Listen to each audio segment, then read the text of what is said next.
Merci beaucoup. Good afternoon. Bonjour.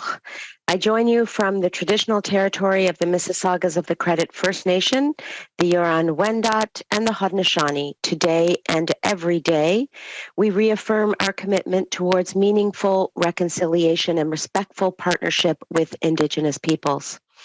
I am here today to outline the defense and security elements of the government's Indo-Pacific strategy, a plan that positions Canada to take on a greater leadership role in promoting peace and stability in the region. Comme mes collègues l'ont mentionné, nous devons montrer l'excellence canadienne au reste du monde, nous devons diversifier nos réseaux diplomatiques et militaires, et nous devons démontrer que le Canada est un partenaire fiable dans la région Indo-Pacifique. Last weekend, I had the privilege to co-host the annual Halifax International Security Forum. And from my conversations with friends and allies and partners at the forum, I consistently heard great enthusiasm for Canadian leadership on the world stage as like-minded nations tackle the mounting threats to our shared rules-based international order. Stability in the Indo-Pacific is essential to global security because the region is at the center of a global shift. L'Indo-Pacifique est la région économique qui connaît la croissance la plus rapide au monde et pratiquement toutes les questions de sécurité de l'avenir passeront par cette région. The region is home to India, which has growing economic opportunities for Canada and deep people-to-people ties with our country. The region is also home to the world's most populous country, China, and Canada's relationship with China is one of the core elements of the Indo-Pacific strategy. It is no secret that China is becoming increasingly assertive as it advanced interests and values that are very different from ours. Le Canada continuera de maintenir des relations ouvertes avec la Chine. We will challenge China when we ought to. We will cooperate with China when we must. And we will work closely with our allies and partners to help maintain peace, security, and stability in the region. As I outlined when I visited Singapore this June for the Shangri-La Dialogue, as a Pacific nation, Canada makes several valuable contributions to regional security. Par exemple, dans le cadre de l'opération Projection, les frégates canadiennes sont déployées dans la région pour mener des opérations de présence navale avancée, des déploiements coopératifs et participer à des exercices navals internationaux avec des nations partenaires. Through Operation Neon, Canada deploys ships, aircraft, personnel to conduct surveillance operations to identify suspected sanctions evasion by North Korea. Les forces armées canadiennes offrent également un développement professionnel et une formation linguistique aux partenaires de la région. Wherever I go, our allies and partners say that they want to see more of Canada. Today's strategy delivers exactly that, with 4 new defense and security initiatives backed by an investment of approximately $500 million. First, Canada will increase its naval presence in the region. Under Operation Projection, Canada has been deploying 2 frigates on annual deployments to the Indo-Pacific. This year, we deployed HMCS Vancouver and HMCS Winnipeg, which are currently on their way back to Canada. Pendant leur déploiement, nos 2 frégates ont participé à des exercices multinationaux tels que l'exercice Keen Sword avec le Japon, l'Australie, le Royaume-Uni et les États-Unis. And after transiting through the international waters of the Taiwan Strait, our Navy then proceeded to monitor United Nations sanctions targeting North Korea under Operation Neon. These types of activities promote the rules-based international order and improve our interoperability with allied and partner forces in the region. Today, we are announcing an investment of $369.4 million to maintain and increase our naval presence in the region. In particular, we will boost our annual naval deployments with 2 to 3 frigates. This third frigate will sail from Canadian Forces Base Halifax to the region every year, boosting our presence, particularly in the Indian Ocean. Cette capacité supplémentaire va renforcer les capacités navales du Canada dans la région tout au long de l'année et va consolider nos partenariats de défense. Second, Canada will invest $48.7 million to increase the Canadian Armed Forces participation in joint exercises with regional allies and partners. Currently, our participation in these exercises is largely naval in focus, and this investment will enable increased opportunities for Canadian aviators and soldiers to participate in regional exercises and bolster military cooperation with countries in the region. Cet investissement permettra aux militaires canadiens de se rendre dans la région plus fréquemment et de façon plus régulière et assurera une présence militaire canadienne moderne et diversifiée dans la région. Third, we are launching a new Canadian-led military capacity building program, through which the Canadian Armed Forces will offer mentorship and expertise to partners in the Indo-Pacific. Through a commitment of $68.2 million, the Canadian Armed Forces will deliver tailored and relevant training that meets the needs of our regional partners with a focus on building the capability, interoperability, and sustainability of partner forces in Southeast Asia, such as Indonesia, Malaysia, the Philippines, and Vietnam. As part of this program, Canada will lead training initiatives that focus on the women, peace, and security agenda, thereby increasing awareness of gender issues across the region, informed by our work at home to build a more inclusive military. Nous savons que la formation canadienne est de classe mondiale. Et nous l'avons constaté avec les forces armées de l'Ukraine et en fait à travers le monde, grâce à notre programme d'instruction et de coopération militaire. Les investissements d'aujourd'hui nous permettront d'étendre ces efforts dans une région du monde de plus en plus importante. Finally, while we continue to expand traditional military capabilities, we believe that cybersecurity is at the core of the modern defense portfolio.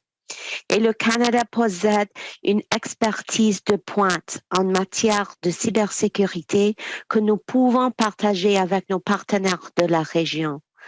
Today, we are announcing that Canada will launch new initiatives to support regional military partners seeking to bolster their cybersecurity and cyber capabilities. Our goal will be to work with partners in the region to improve their ability to detect and respond to cyber threats. Our national cryptologic agency, the Communication Security Establishment, is a key part of this Indo-Pacific strategy and will contribute to enhancing our ties with the region through the Augmented Intelligence Capacity Initiative and the Cyber and Diplomacy Initiative, supported by investments of approximately $30 million. Nous allons améliorer notre capacité à opérer avec nos alliés les plus proches sur les questions cybernétiques liées à la région Indo-Pacifique. These new resources will help to increase Canada's foreign intelligence support to government partners in defense and security and enable close collaboration with our Five Eyes and regional partners. To conclude, These 4 defense initiatives, taken together, will comprise a meaningful Canadian contribution to a safer and more peaceful Indo-Pacific region. Cette stratégie mettra en valeur l'excellence canadienne et nous permettra de devenir une plus grande force de changement positif. Et grâce à cette stratégie, comme toujours, le Canada continuera de contribuer à faire respecter les règles et les normes internationales qui favorisent notre stabilité commune. As a Pacific nation ourselves, Canada has much to offer the region, and the region has many opportunities for Canada as well. Next week, I will be traveling to Canadian Forces Base Esquimalt, the home of Canada's Pacific Fleet, where I will welcome our sailors home from their deployment in the Indo-Pacific. My message to them will be the same as my message today. As the Indo-Pacific becomes more and more central to global security, Canada must and will be a reliable, committed partner in the region. Merci beaucoup, Miigwech. Thank you. Je peux répondre à vos questions maintenant.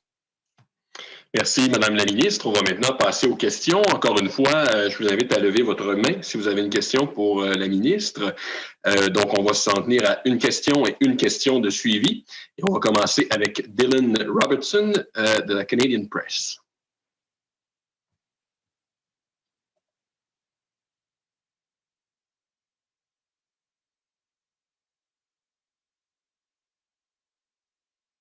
Dylan, si tu m'entends, c'est à toi.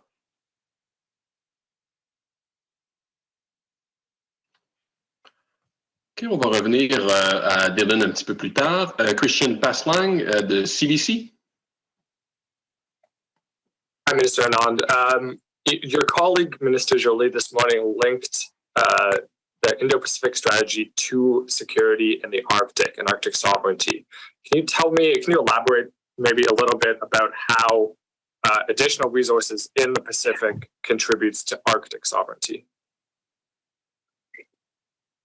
I think it's very important to recognize first and foremost that many Pacific nations are the gateway to the Arctic.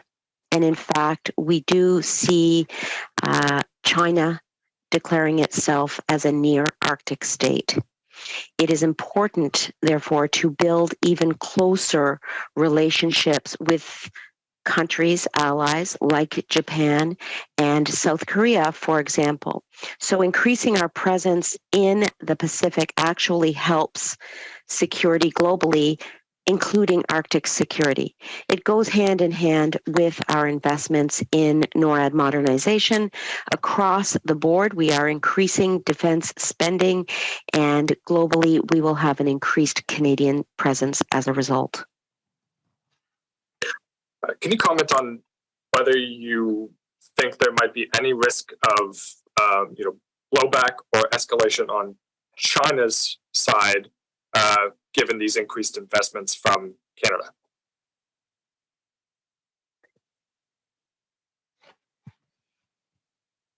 Most definitely. It's important to remember, first and foremost, that we have a goal of upholding peace and security in the region, given that we are a Pacific nation ourselves.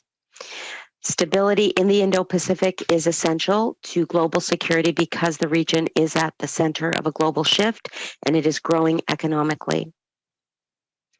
As I outlined in my remarks at the Shangri-La Dialogue, our goal is to continue to have a presence in the Indo-Pacific in order to promote peace and stability with our allies. And along with that, we will ensure that the region remains one that is stable and then one that can continue to grow economically. As I mentioned, we will challenge China when we need to, and we will cooperate with China when we must. Nous allons passer à Kevin Gallagher de CTV, pardon. Thank you, Louis. Minister, today on Question Period, General Eyre once again raised concerns about Canada's ability to fulfill all sorts of commitments. He did say that Canada is prepared to fulfill its NATO commitments in terms of the threat from Russia, but the broader issues of maintaining Arctic security and also pushing into the security of Indo-Pacific, given the retention and equipment shortages within the Canadian forces, seem to be a major concern for him. What does this investment mean today? I know that $492.9 million seems like a lot, but in terms of a huge area like the Indo-Pacific, it seems like a drop in the bucket. Is this truly enough funding to make Canada a defensive player in that part of the world? First and foremost, General Eyre and I are completely aligned that we need a military with the right numbers to sustain our regular operations and to step in during times of crisis. And in the short term, what we've been doing in that respect is to maximize staffing at recruiting centers and temporarily shortening basic training. In the long term, we're going to continue to build an institution where everyone feels safe, respected, and protected.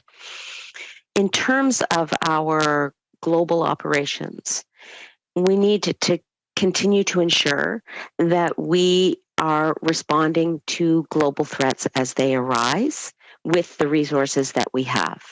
And what that means is that we will continue to be engaged in, for example, support of Ukraine's sovereignty and stability, as well as participating in our NATO alliance, while also not losing focus on the important Indo-Pacific region, where today this announcement represents our continued and increased presence in that area. And so today, my outline of 4 new initiatives that will help to ensure the stable and open presence that we have there goes a long way towards exemplifying the way in which we will continue to occupy the presence that we can throughout the world. For my follow-up, I want to get a clearer sense of where Canada stands in terms of defending Taiwan's sovereignty. Will Canada commit to helping Taiwan defend its sovereignty in the instance of a Chinese invasion? We will continue to support a free and open Indo-Pacific region. And from a defense perspective, that means that we will continue to send frigates to the Indo-Pacific. The Taiwan Strait, being international waters, will continue to see us transit through the waters in that region as we have for decades.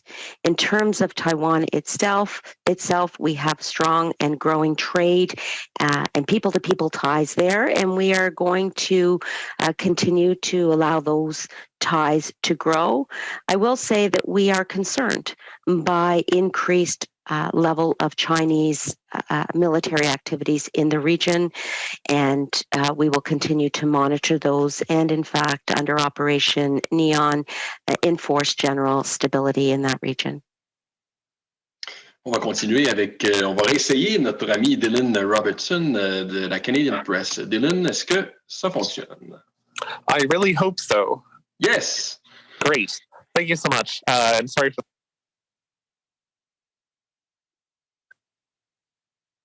On peut pas entendre. I got muted again. Hello, can you hear me? Mm-hmm. Thanks so much, Minister. I'm sorry. The funding is rolled out over the course of 5 years, and I'm just wondering if you have any sense of how much is coming in this fiscal and how much of it is front-loaded or back-loaded. Thank you. All of this, in terms of the defense and the military portion of this strategy, is representative of our initial investment over the next years. And we will be developing the timelines for each of these items, but I will say that these two frigates that are returning now will hopefully be joined by that third frigate by next year. This is almost $500 million in investment. It's a significant step, and we want to make sure that we get the timing exactly right on the rollout. But as I said, we've been working on this for some time, and we plan to go full steam ahead. Thank you, Minister. And I'm just wondering if you could clarify the total amount of funding in this strategy that includes your portfolio, because there's a bit of inconsistency. You mentioned 30 million as the CSE funding, but the annex says it's 47.4. The other three commitments come up to 48.6.3, but the strategy listed these as 492.9 million. I can go through your stuff and sort out the numbers, but I guess I'm just wondering what the overall amount of funding is. Most definitely. Let me just explain. $47.4 million is across departments for cyber. So you would have heard my colleague, Minister Mendicino, speaking about the initiative also. So there is some division between the departments on items like cyber, and $492.9 million doesn't include the CSE. It's just the D&D part. And if you'd like further details on that, I will ask my staff to follow up with you. Alors, si vous permettez, Madame la ministre, je vous permettrai peut-être une question en français. Je vais jouer mon rôle de modérateur et journaliste. J'aimerais savoir d'abord, et vous l'avez évoqué un petit peu en anglais, est-ce que vous craignez, avec cette annonce d'une présence militaire renforcée dans la région, est-ce que vous craignez des possibles représailles de la Chine? À quoi ça pourrait ressembler? Est-ce qu'il pourrait y avoir des manœuvres militaires? Est-ce que vous avez un peu prévu ça, j'imagine? Maintenant, je vais commencer par dire que notre objectif est de contribuer au maintien de la paix et de la sécurité dans la région en tant que nation du Pacifique. Et la stabilité est très importante, bien sûr, et la stabilité dans la région Indo-Pacifique est essentielle à la sécurité mondiale, car la région est au centre d'un changement global et connaît une croissance économique. Nous défierons la Chine lorsque nous en aurons besoin et nous coopérons avec elle lorsque nous le devrons. Donc, c'est une question importante, mais aussi on doit se souvenir que notre objectif est de maintenir la paix et la stabilité dans la région. Deuxième question, dans le cas d'une invasion sur l'île de Taïwan, par exemple, si la Chine devait se montrer encore plus agressive, jusqu'où le Canada est prêt à aller pour défendre Taïwan? Le Canada continue d'entretenir des liens commerciaux et interpersonnels solides et croissants avec Taïwan, premièrement. Nous sommes préoccupés par le niveau accru d'activité militaire chinoise dans les environs de Taïwan. Donc, le Canada maintient une politique de longue date d'une seule Chine, mais nous sommes néanmoins préoccupés par l'activité militaire accrue dans les environs de l'île. We still have a couple of minutes to go. I would offer, if you're okay with that, Minister, maybe a second round of questions for people who are online. If you wish to ask a question, another question, please raise your hand and we can go at it. We have, I think, about 7 minutes left, approximately. I see that Dylan has his hands raised. Dylan, c'est à toi. Hi, Minister. Thanks for the clarity on that last answer. And I'm just wondering if you could walk us through the regions that were chosen for collaboration, the thinking behind that, how much of that was the response you heard from those states. And I wanted to also ask about Cambodia, because I know there'd been a lot of Chinese collaboration there. I'm not sure if we made the pitch to them and they would have said no. Sure.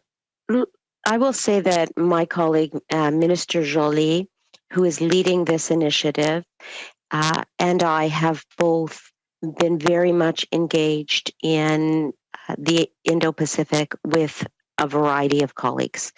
This is the same for Minister Sajjan, Minister Mendicino, and Minister Ng in their respective portfolios also.